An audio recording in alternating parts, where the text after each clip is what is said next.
right? It made us Okay. have a conversation. So how did this get started? How did you found this organization? Well, about 10 years ago, I was at home channel surfing, and I ran across the History Channel of the Military Channel, and they had a segment on people teaching wounded warriors how to scuba dive down in St. Thomas. And these warriors were missing limbs. They were missing arms, legs, or both. And they were scooching down the beach without their prosthetics on, going into the water. And it really hit home with me. And at that time, I had met a gentleman by the name of General Doug Brown, who was in charge of the Special Operations Command at MacDill Air Force Base. And I'm fortunate enough to have a boat, and I called General Brown up and asked him if he and some of his comrades would like to use the boat for a week down in the British Virgin Islands. And General Brown said, I've got a better idea. He said, I just started a coalition at MacDill called CARE Coalition, which was started to help wounded Special Operations troops re-heal and get redeployed, and also to integrate back into society. So he gave me the name of the director of the CARE Coalition, whom I called, and I asked the gentleman if he would like to avail himself to our boat. And I gave him the name of the boat, and it was sort of funny. He said, "Thank you very much. Let me check on it, and I'll call you back." And he called back about 10 minutes later, and he was laughing. And I said, "What are you laughing about?" He said, "Well, I get calls all the time from people that want to donate their 25 and 35-foot boats to take our wounded troops out fishing and cruises." He said, "But nobody's ever offered a 155-foot yacht before." So he said, definitely we would like to avail ourselves. So that's how we got started.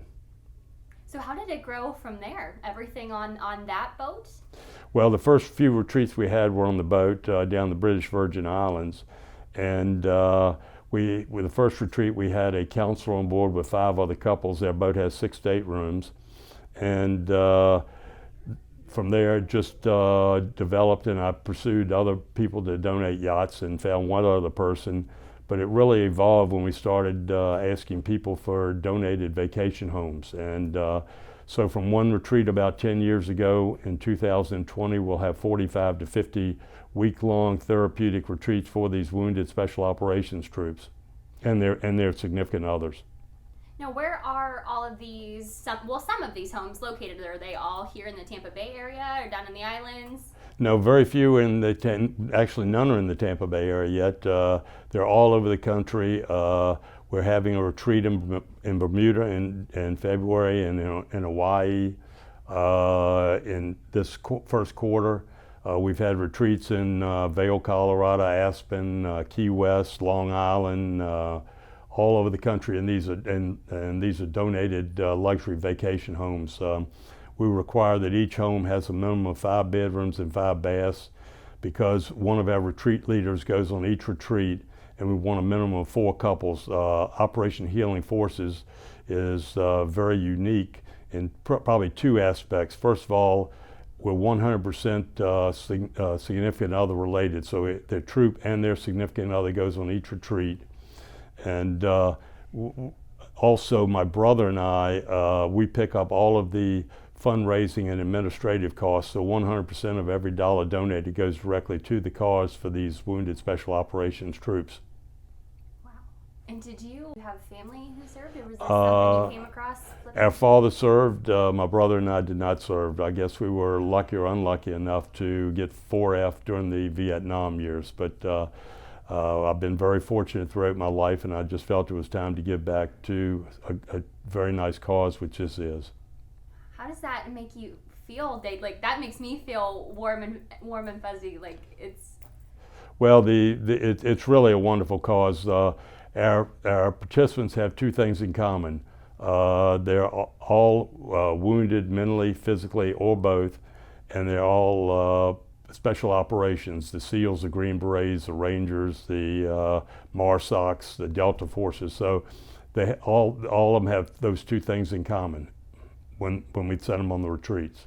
Do you know of any other organization that does anything like this for Special Operations? No, I do not. I think we're pretty unique. There are a lot of charities out there that do wonderful causes for individual soldiers, but very few, if any, do anything, including the spouse, which we feel the spouse is as much collateral damage as the actual soldier. So and the testimonials we get back are just fabulous. It's very heartwarming. So what does a retreat entail, say if we were going to Bermuda? What it entails is we pay 100% of all the expenses. Our retreat leaders, we have an executive director and 3 full-time retreat leaders. So either our executive director or the retreat leaders are all happen to be retired. Most of them are retired Rangers. I think one of them is a retired MARSOC, Marine Special Operations. So they've been through the battles and seen what these men and women go through. Over 65% of our people that go on these retreats, our soldiers, are still active and are ready to be redeployed. They're being rehealed to be redeployed.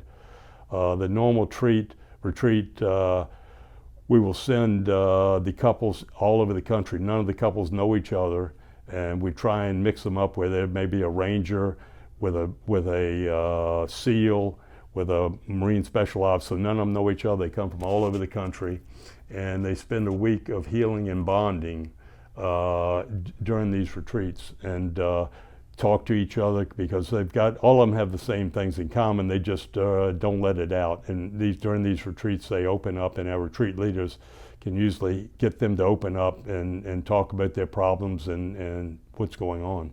What kind of activities? The normal activities, my brother and I donate our houses in Naples, Florida, for example. And the normal retreats will be a fishing trip, wave runners, it runs a gamut. And we normally do get the people to donate activities in the retreats, the areas where we go, as well as meals. We go to the restaurants and ask them to donate meals for these couples, as well as the activities. Ask them to donate the activities as well. Are people responsive to that? Have you had a lot of good luck with activities and meals? Very much so. Matter of fact, the last retreat we had in Naples, 100% of the meals they had were 100% donated by the restaurants. It's not a hard sell when you hear the stories of these men and women and what they've gone through, active and retired. It's pretty heartwarming. The military is fabulous. All the military is fabulous. The special ops, I think, are a cut above the normal military, and most of the missions they go on are clandestine missions, so that normally the wives at home who are raising the family, really do not know where their husbands are at any time. They can't call in because the missions are so clandestine. So it takes a toll on the entire family, and the amount of divorces and suicides in the special ops community is significantly higher than the normal community. And hopefully our retreats help save divorces and suicide. So it's been a wonderful cause and something we're very proud of. So what give you testimony back after they come back? Well, I'll give you one example. We had a gentleman who was in the MARSOC out in California, and he went on one of our retreats. We happened to be out in California, and he spoke at one of our fundraisers, and he's wounded both mentally and physically, and he was just talking about how it saved his marriage, et cetera, and he told my wife, he said he had the metal in his mouth a couple times, which means he was thinking about committing suicide, and you get stories like that, and it's very heart-rending. And so hopefully our retreats are helping save divorces and helping save lives. Wow, you are so amazing. Yeah. Wow. So well, in addition, Daisy, to the retreats, we've also started an offshoot. We have a program, immediate needs program, where we've set aside hundred thousands of dollars, where the couples that have been part of our retreats may have an immediate needs problem, where maybe their husband is in the hospital or whatever, and they want to go visit the husband, and they don't have the funds to stay in a hotel or whatever.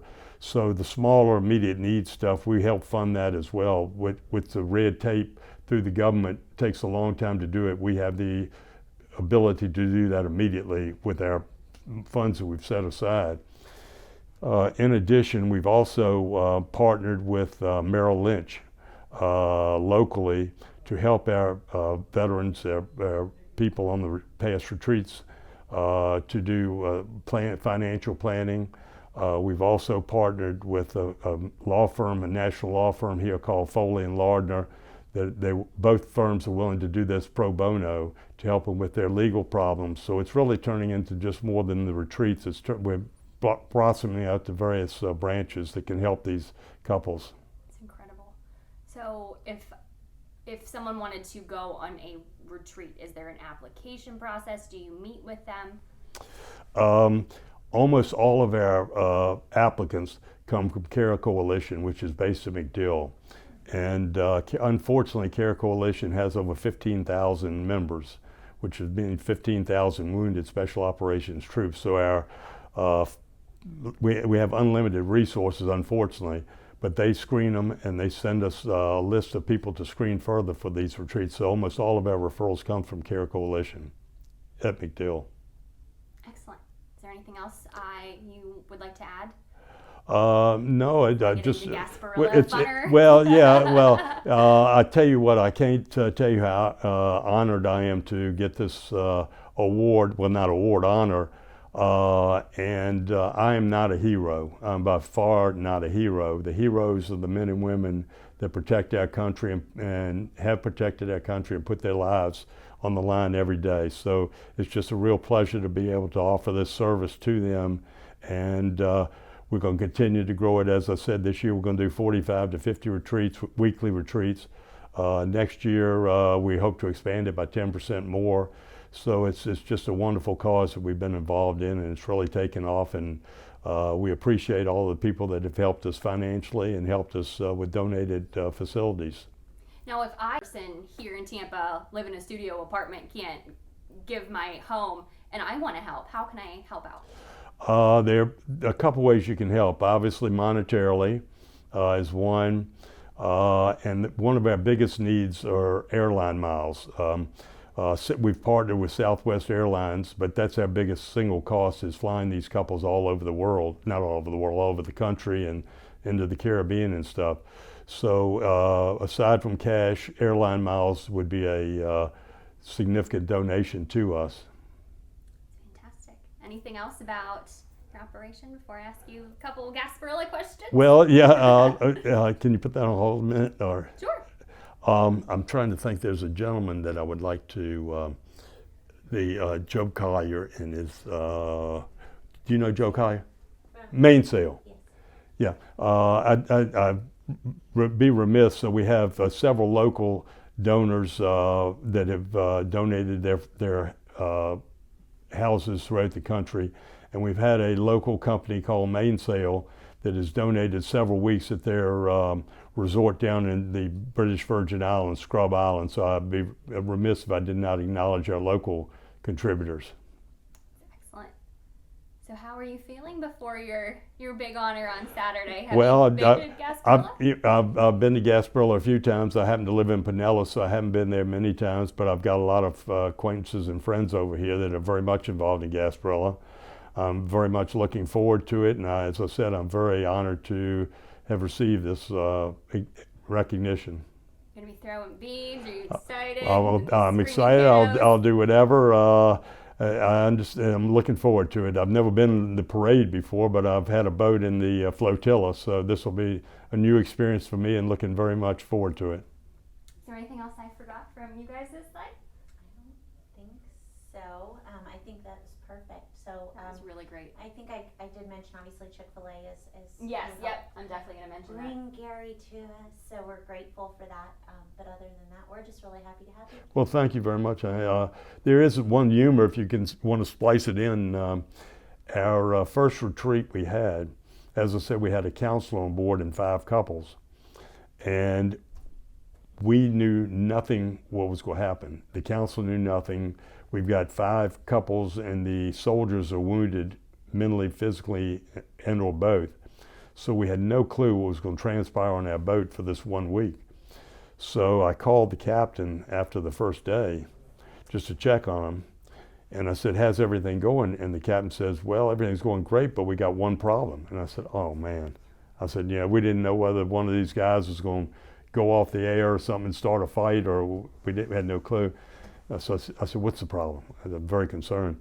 And he said, the problem is the men and women won't let us do anything. They're making their own beds, they're making their own food, they're making their own drinks. He said, we have 9 crew on board and the men and women won't let us do anything. So I called him back about 3 or 4 days later, and I said, how's everything going on? He said, they've caught on, they're not doing anything. And then we had one more humorous incident where we were down in the BVIs, and we were at a resort there, and it was about the 4th or 5th day of the retreat, and the guys were getting antsy. So they decided in the middle of the night, one of our captain had a friend on a yacht that was anchored offshore, and the crew, the soldiers decided that in the middle of the night they were going to board the other yacht and put our flag up and take their flag down. So obviously that's what they're trained to do. So after a few cocktails, I guess, they boarded this yacht unannounced and unknown and changed flags, and apparently the captain woke up the next morning not very amused. That's a great story. So that's about it. But I can't tell you again how honored I am to be involved with the Gasparilla Children's Parade. Well, I thank